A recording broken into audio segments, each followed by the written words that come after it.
Tegangan di perbatasan Israel dan Lebanon masih meningkat meski Iran dan Amerika Serikat sepakat gencatan senjata selama 2 minggu.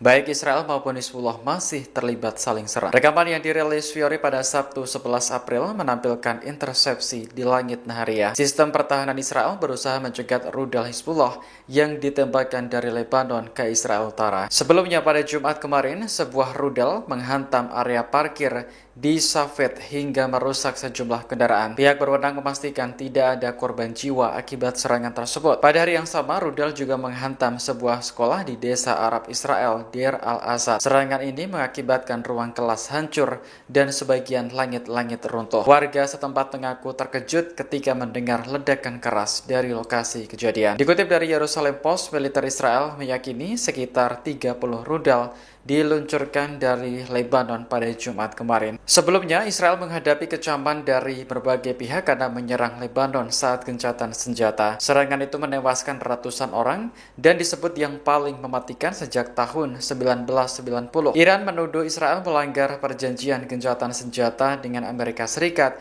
karena penghentian perang di Lebanon masuk dalam proposal 10 poin. Namun Amerika dan Israel mengatakan bahwa Lebanon tidak termasuk dalam perjanjian tersebut. Kawasan Nabatiyeh, Lebanon hingga menewaskan 13 orang petugas keamanan. Serangan itu diketahui terjadi pada Jumat 10 April 2026. Insiden itu dikonfirmasi langsung oleh Badan Keamanan Negara Lebanon. Media lokal juga melaporkan adanya serangan terhadap gedung-gedung pemerintah. Pihak militer Israel, IDF, belum mengonfirmasi apapun terkait serangan ini. Namun sebelumnya, mereka telah mengeluarkan pernyataan tentang adanya penyerangan terbaru yang menargetkan Hizbullah.